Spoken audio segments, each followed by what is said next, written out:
কাছে গিয়ে বলছেন তুমি বর চাও। এই দেখুন প্রার্থনা কেমন হওয়া উচিত। সুচিক্ষণ বললেন, প্রভু বর আমি চাইতে জানি না, আমার চাওয়ারও তো কিছু নেই, আপনার চরণ পেয়েছি, বাকিটুকু আপনার কৃপা। তখন বলছেন যে আমি তোমাকে বিবেক এবং জ্ঞান প্রদান করলাম, সর্বোত্তম বিবেক ও জ্ঞান লাভ করো। সঙ্গে সঙ্গে মুখটা মলিন হয়ে গেছে। বলে প্রভু দিলেন বটে, কিন্তু আর একটা জিনিস দিলেন না, সেটি আপনি জ্ঞান বিবেক বিচার দিলেন, কিন্তু ভক্তির কথাটা তো বললেন না। হ্যাঁ, বলে একটু আগে যেটা তুমি বললে আমার কিছু চাওয়ার নেই, বলে এখন চাওয়াটা জেগেছে কেন জানেন? আগে তো বিবেক ছিল না, আপনি আমাকে বিবেকের বর দিলেন, এই জন্য আমার চাওয়ার বিবেক এসেছে। আমাকে ভক্তি দিন, আমাকে ভক্তি দিন। ভগবানেরও ভালো লাগে এইসব ভক্তের। বলছেন আগে বিবেক ছিল না, আপনি বিবেক দিলেন, জ্ঞান দিলেন, তাতেই মনে হচ্ছে প্রভু আমাকে আপনি ভক্তি দিন। আর কি চাই? সুচিক্ষণ তখন মনে মনে চিন্তা করেছে, সেই চাইতেই যখন হবে, উনি বলছেন প্রভু এক কাজ করুন, কৃপা করুন, আমার মনের বনে আপনি আর জানকী সর্বদা বিরাজ করুন।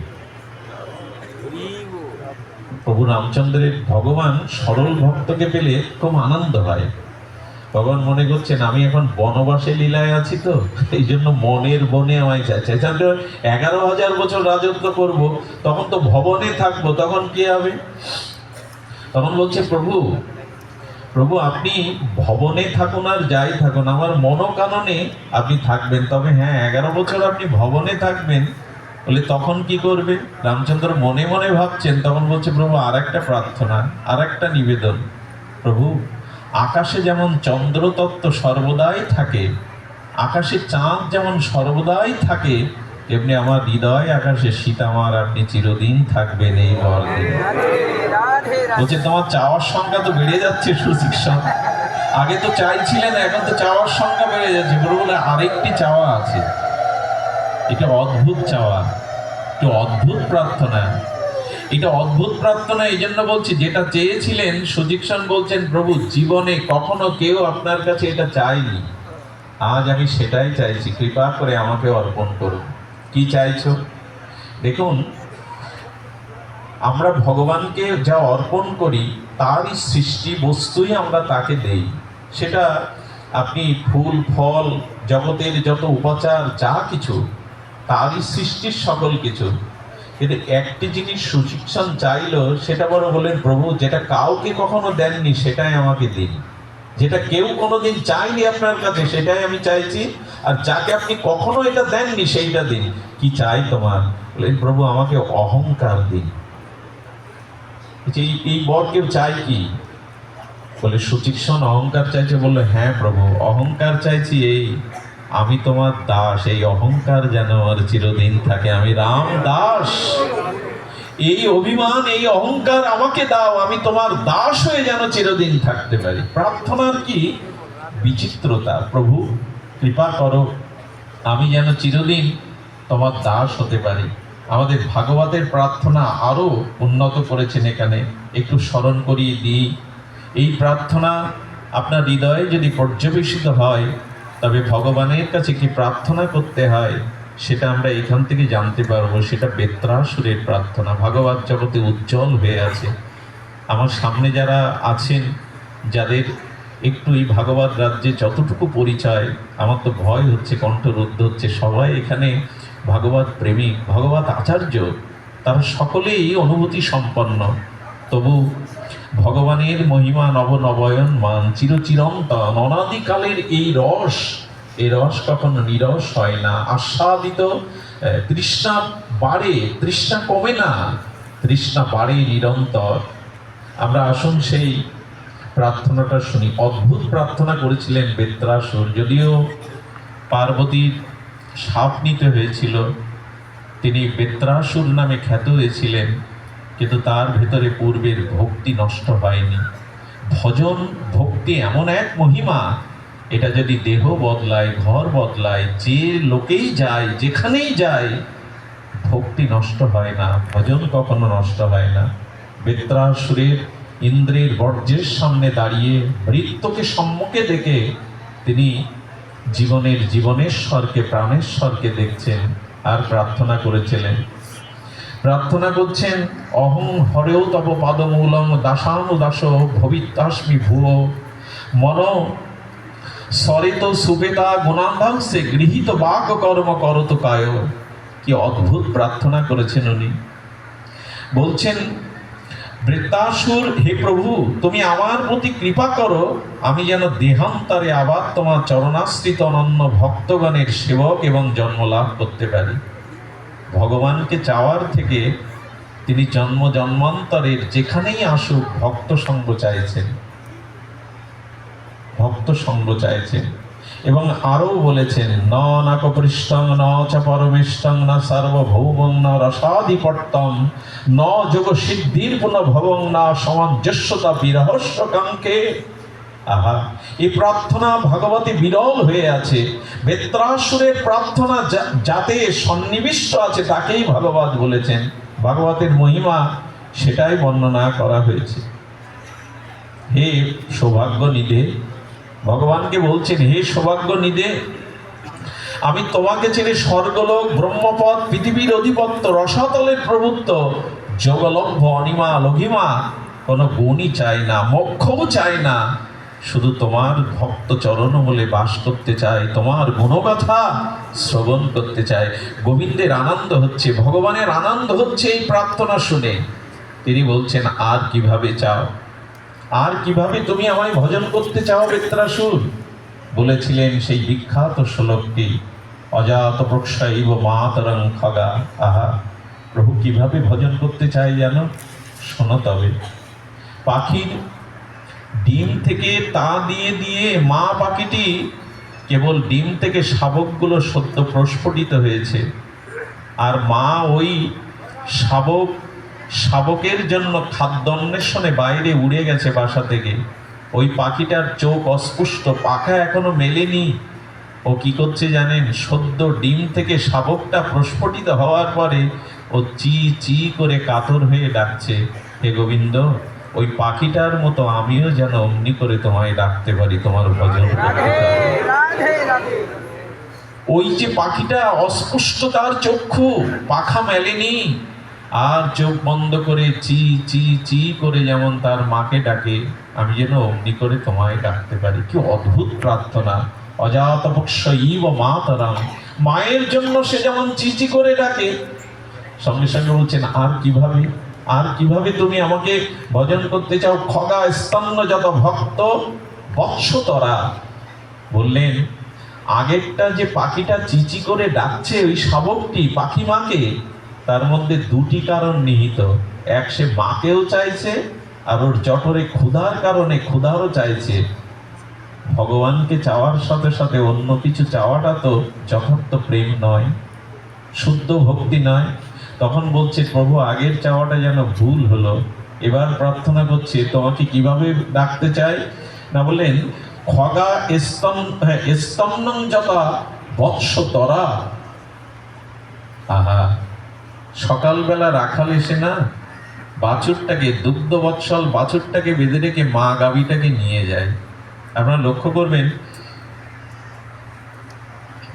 মা গাভীটা দিকে চেয়েছে বারবার, হাম্বা হাম্বা রবে ডাকতে থাকে, আর সারা দিন ছটপট করে ওই মায়ের কথা স্মরণ করতে থাকে। গোধূলি বেলায় রাখাল যখন গোষ্ঠ থেকে গাভী পাল নিয়ে আছে, গোবৎসগুলি কি করে জানেন? দূর থেকে তার গাভী মাকে দেখে আর সে বাঁধন ছিঁড়ে বারবার হাম্বা হাম্বা রবে মায়ের কাছে যেতে চায়।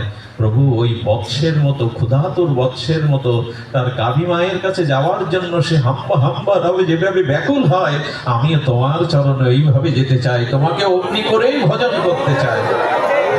স্তন্য যথা বৎস তরা ক্ষুধাত্তা, ক্ষুধাত্ত বাছুরটা যেমন ছুটে যেতে চায় মায়ের কাছে। আহা, কি অনবদ্য প্রার্থনা! শুধু যান্ত্রিক ভজন হলে কি হয়? হরিনাম করতে হয় করছি, হরি কথা শুনতে হয় করছি, এরকম না। যান্ত্রিক হবে কেন? অনুরাগীর ভজন হতে হবে, অনুরাগী ভজ সদা। তো সেই অনুরাগটা কি না, স্তন্য যথা বৎস তর ক্ষুধাত্তা। কিন্তু এখানেও জীব গোস্বামী সন্দর্ভে আস্বাদন দিয়েছেন, এই চাওয়াটাও তার যথার্থ, নিষ্কাম চাওয়া নয়। আচ্ছা, আগের পাখিটার খাদ্যটা আলাদা ছিল, আর গাভীমার মধ্যেই তো দুগ্ধ তত্ত্ব, বাট তত্ত্ব একই সাথে। আগে আলাদা আলাদা ছিল পাখি এবং শস্য দানা, আর এখানে মা আর তার স্তনের দুগ্ধ। এটাতেও সন্তুষ্ট হতে পারছে না, কারণ শুধু মাকে চাইছে না, তার ক্ষুধার বাটের দুগ্ধটাও চাইছে, এটাও শুদ্ধ চাওয়া হচ্ছে না। তোমাকে ছাড়া যেন অন্য কিছু না চায়। মহাপ্রভু তো এই মন্ত্রই শিখিয়েছেন আমাদের, ন ধনং ন জনং ন সুন্দরীং কবিতাং বা জগদীশ কাময়ে মম জন্মনি জন্মনীশ্বরে রহিত কি ভগবান ভক্তি তৈ। ধন জন পুত্র পরিজন, নিজের মেধা খ্যাতি যশ কিছুই চায় না, জন্ম জন্মান্তরের যেন অহিত প্রীতি হয়। এটাই তো প্রেমের মন্ত্র, এটাই তো মহাপ্রভুর ভক্তি ধর্মের, প্রেম ধর্মের মন্ত্র, কিছুই চায় না। এখানে তেমনি মার সাথে সাথে দুগ্ধটাও চাইছে। শেষে কি বললো জানেন? প্রিয়ং প্রিয়ব ভূষিতং বিষণ্ণ মন অরবিন্দ্রাক্ষ দিদিক্ষতে তাম। আহা, শেষ প্রার্থনায় উনি বলছেন, প্রভু তবে শোনো, বহুদিন পর পতি গৃহে ফিরবে, পত্র লিখেছে সহধর্মিণীর কাছে, আজ 12টায় গৃহে ফিরবে। সেই রমণী স্বামী প্রবাসে থাকায়, বিদেশে থাকায় নিজেকে পরিপাটি করেনি, সাজগোজ করেনি, ভালো সিঙ্গার করেনি।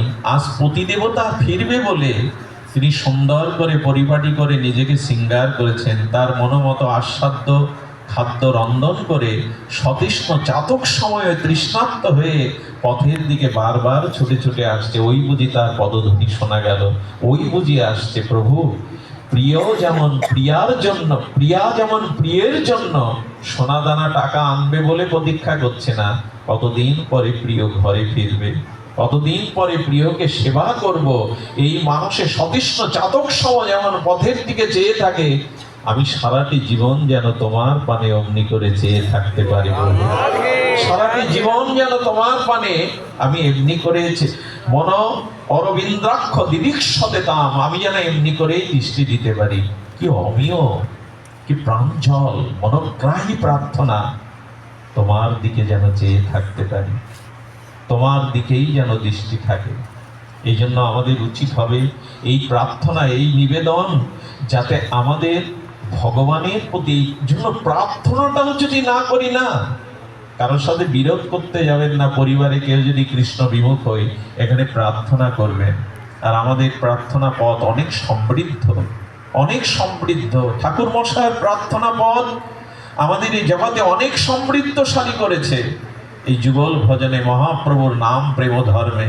আসুন আমরা সেদিকেই দৃষ্টি দেই।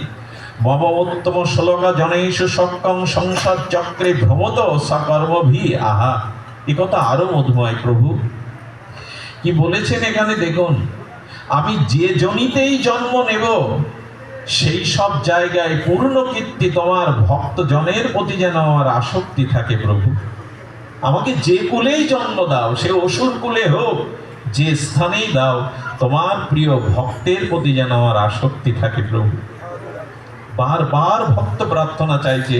ধ্রুব মহারাজ তো বলেই দিলেন, প্রভু আমি তোমাকে পেয়ে কি করব? হ্যাঁ, যা হৃদয়ে ভক্তির গঙ্গা বইছে নিত্য নিরন্তর, সেই প্রেমিক ভক্তের চরণ মূলে বসে তোমার দিব্য নাম রূপ লীলার কথা শুনতে চাই। তোমাকে পেয়ে আমি কি করব? তোমার ভক্ত সঙ্গে ভক্ত মুখে হরিকথা প্রসঙ্গ শুনতে চাই। এটাই তো প্রার্থনা। আজ আমাদের ভাগ্য, সাধু সঙ্গে হরিকথা শ্রবণটা কোনো পুণ্যের দ্বারা হয় না। বহু জন্মের সুকৃতি একত্রিত হলে সেই পুণ্যের দ্বারা ভগবান কোন জীবকে ভগবৎ কৃপা করবার জন্য সাধু সঙ্গে হরিকথার ভাগ্য দিয়ে দেন। হরিকথা এমনি পাওয়া যায় না। বহু জন্মের সুকৃতি একত্রিত হলে সেই সৌভাগ্য সুকৃতির কারণে গোবিন্দ কোন জীবকে কৃপা করবেন বলে যদি মনে করেন, তাকে সাধু সঙ্গে রুচি দিয়ে দেন, হরিকথায় রুচি দিয়ে দেন। এটা ভাগ্য ছাড়া মিলে না। এই জন্য বললেন মম উত্তম শ্লোক জনেষু সক্ষম সংসার চক্রে ভ্রমতে সকর্মভি। আমি আমার পূর্ব জন্মের যে কর্মই ভোগ করি, সংসার জরা ব্যাধি দুঃখ দুর্দশা, তবু যেন তোমার ভক্ত যেখানে সেখানেই জন্ম হয়। তোমার ভক্তের চরণ এইটুকু চাই যে তোমার মায়াবদ্ধ মানুষ দেহগ স্ত্রী পুত্রতে যারা আসক্ত, যেন কোনোদিন তাদের সাথে আমার সম্পর্ক না হয়। আমি শুরু করেছিলাম, সূচনা করেছিলাম সম্বন্ধ দিয়ে, এই দেখুন সেই কথাটাই বলছেন, আসক্ত চিত্তস্য না তো ভূয়া। হে প্রভু, যারা তোমাকে ভুলে বিষয়ে আশায় আসক্তিতে রত, এই আসক্তশীল জীবের সাথে যেন আমার কোনোদিনই সম্বন্ধ না হয়। ওরা আমাকে টেনে নিয়ে যাবে ওদের পথে। এই জন্য শুদ্ধ ভক্ত ভগবানের কাছে প্রার্থনা করেন, প্রভু তোমাকে পায় আর না পায়, তোমার শুদ্ধ ভক্তের সঙ্গ দিও দয়া করে। তোমাকে পায় আর না পায়, তোমার বিশুদ্ধ যাদের চিত্তে তোমার নাম রূপ লীলাতে সজীবিত নির্মল চিত্ত, ভক্তির গঙ্গা ফলগু ধারার ন্যায় যাদের প্রবাহ বইছে অন্তর্মনায়, তাদের সঙ্গ দিয়ে কোনো বিষয়াসক্ত জীবের সঙ্গ আমাকে, শেষে এটাই চাচ্ছেন, আসক্তি চিত্তস্য না তো ভয়াত, কোনো বিষয় আসক্তি জীবের সঙ্গ আমাকে দিও না। এই জন্য নিবেদন করব, এই জীবনে ভক্তি পথে আসবার একটি উপায়, সেটা আমাদের এই পুষ্টি সেবা আর হরিকথা সেবা। শ্রী হরিকথা সেবা এবং ভগবৎ সেবা, ভক্ত সেবা, এটাই এই পুষ্টি মার্গের ভজনের অন্যতম দিগদর্শন করেছেন আমাদের গৌরীয় বৈষ্ণবগণ।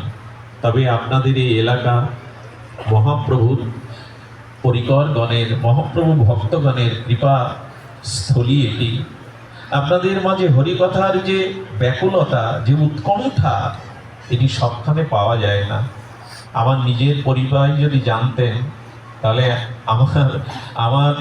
আমার নিজের পরিচয় যদি জানতেন, আপনারা চোখ দিয়ে আমার দিকে একবারও তাকাতেন না। বিষয় নর্দমার কীট হয়ে পড়ে আছে বিষয়ের মধ্যে। কিন্তু আপনাদের হরিকথার যে লালসা, পিপাসা, উৎকণ্ঠা, জানেন এখানের এখন যে পরিবেশ, সেটা কোনো জন্মের কোনো সুকৃতির বলেই পাওয়া যায়। এমন হরিকথা প্রেমিক, এমন কথা প্রেমিক ভক্ত সঙ্গ পাওয়া জীবনে অনেক বড় প্রাপ্তি। হনুমানজির মতো দাস্য ভক্তির পরমাষ্টা রঘুপতি রাজ বলোচন রামচন্দ্রকে বলেছিলেন, প্রভু বৈকুণ্ঠে যদি সাধু সঙ্গ হরিকথা না থাকে, আমি তোমার সাথে বৈকুণ্ঠে যাব না প্রভু। এ দাস কখনো স্বপ্নেও আপনার আদেশ লঙ্ঘন করেনি। রঘুপতি রামচন্দ্র যখন বিমানে উঠতে বলছেন হনুমানকে, চলো বৈকুণ্ঠে যায়, সদামে ফিরে যায়, হনুমান বলেছিলেন, যেটা তোমার কথা নেই, তোমার সাধু সঙ্গ নেই, সেটা বৈকুণ্ঠ হলেও আমি যেতে চাই না প্রভু। তুমি আমাকে জগতে রেখে দাও, যেখানে তোমার সাধুগণ মিলিত হয়ে তোমার দিব্য নাম রূপ লীলা কথা শ্রবণ কীর্তন করবে। আমি সবার পিছনে গিয়ে দাঁড়িয়ে দাঁড়িয়ে বসে বসে তা শুনব। এই জন্য যেখানে হরিকথায় হনুমানজি কোনো না কোনো রূপে এসে দাঁড়িয়ে তা শ্রবণ করে, প্রভু আশীর্বাদ করেছিলেন তাকে। এই জন্য আসুন ভগবৎ কথা শ্রবণে। আমাদের কিন্তু সময় নাই, জানেন, আমাদের কিন্তু সময় ফুরিয়ে আসছে, সংকীর্ণ হয়ে আসছে আমাদের জীবনের পরমায়ু। আজকের আলোচনার সময় যেমন বিশ্রামের সময় আসছে, তেমনি আমাদের জীবনের আয়ু সূর্য ক্ষীণ হয়ে আসছে। একটি কথা না বলে পারি না। আজ থেকে প্রায় 17 বছর আগের ঘটনা। এই ঘটনাটা কতবার শতবার যে মুখে বলেছি। আমারই জন্মস্থানে একবার হরিবাসর হচ্ছিল। আমার পাশে হঠাৎ করে দেখলাম যে ছেলেটা কখনোই আসে না, একটা 10 বছরের কিশোর এসে বসেছে। আমি তাকে বললাম, তুই আজকে হরিবাসরে? বলো, দাদা একটু হরি কথা, একটু নাম শোনার জন্য প্রাণটা বড় আকুল হয়েছে, তাই এলাম। আমরা কীর্তন শেষের একটা পদে গাই, এমন দিন আর হয় কি না হয়, হরি বল বলো ভাই। ছেলেটা হাত তুলে বাহু উত্তোলন করে বললো, এমন দিন আর হয় কি না হয়। যাওয়ার সময় আমাকে প্রণাম করে আশীর্বাদ চাইছে, দাদা আমি যেন আসতে পারি হরিবাসরে, সাধু সঙ্গে যেন আসতে পারি, আশীর্বাদ করো। রাত 12টায় চলে গেল। পরের দিন সকাল 10টায় আমার গর্ভধারিণী মা এসে বলছে, জানিস বিল্ল, ওই ছেলেটার নাম শশাঙ্ক, জলে ডুবে একটু আগে মারা গেছে। আমি যখন ছুটে গেলাম, দেখি তুলসী তলায় ধুলার উপরে ওকে সাজানো। ওর মুখের দিকে তাকিয়ে দেখছি সত্য এখনো তো কেবল প্রাণটা দেহ থেকে চলে গেল। বারবার বিবেক বিচার একটা প্রশ্ন করছিল, কিরে সুশঙ্ক, আর গাইবি না হরি, আর সাধু সঙ্গে হরি বলবি না? কালকেই তো গাইলি, এমন দিন আর হয় কি না হয়। সেই দিন নিজের বিবেকের কাছে প্রশ্ন করেছিলাম, আমাদের সময় তো বড় সংকীর্ণ, কখন মৃত্যু এসে আমাদের জীবনে হানা দেবে আমরা জানি না। আগামীকালের সূর্য তো আমার জন্য না উঠতে পারে। ওকে যখন শ্মশানে নেওয়া হলো, বালু সমাধিতে দেওয়ার, ওর বাবা মাকে সে বলছো, কালকে তোমার হরি নাম হরি কথা শুনে এসছে, বালিটা তুমি দাও না, বালুটা তুমি দিয়ে দাও।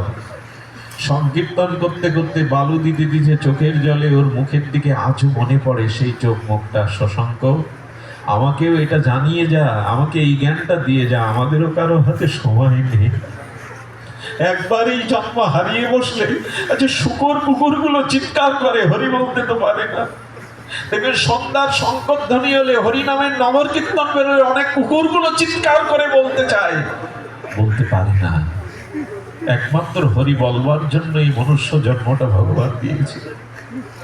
এই জন্য মহাপ্রভু জগতে বলেছিলেন, জীব জাগো, এই জন্ম দেবতারাও পায় না, কোন পুণ্য কর্মের দ্বারা মনুষ্য জন্ম পাওয়া যায় না। ভগবানের অশেষ বিশেষ কৃপা হলে এই সংসার বন্ধন মুক্ত করার জন্য ভগবান এই জন্ম দেন।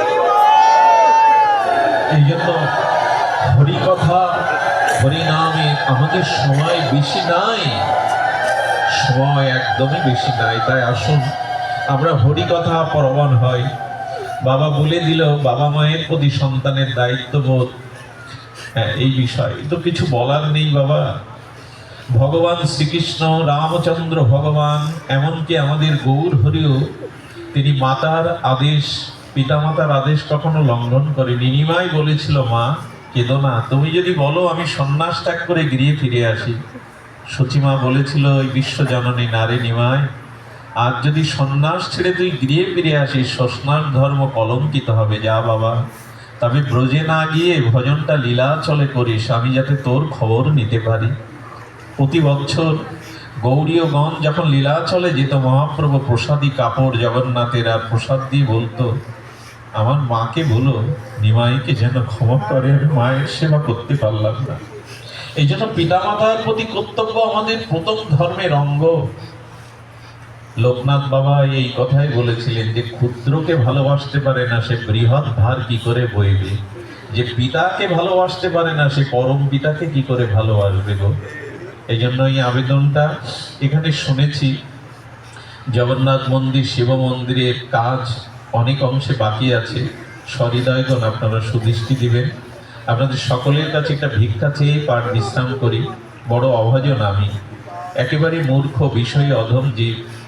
আমাদের প্রিয়াচরণ আর আপনাদের সান্নিধ্যে এসে এইটুকু বুঝেছি, এলাকা বড় ভক্তির এলাকা। এই জন্য আঁচল পেতে ভিক্ষা চাইছি, বাতাসে উড়িয়ে আপনাদের চরণ ধুলিগুলো আমার মস্তকে দিয়ে, যাতে আপনাদের মতো ভক্ত সঙ্গ জন্ম জন্মান্তরে পায়। জয় হোক আপনাদের, জয় হোক আজকের এই ভাগবতের, জয় হোক সকল ভক্তবৃন্দের, জয় শ্রী গুরু প্রেমানন্দে গৌর।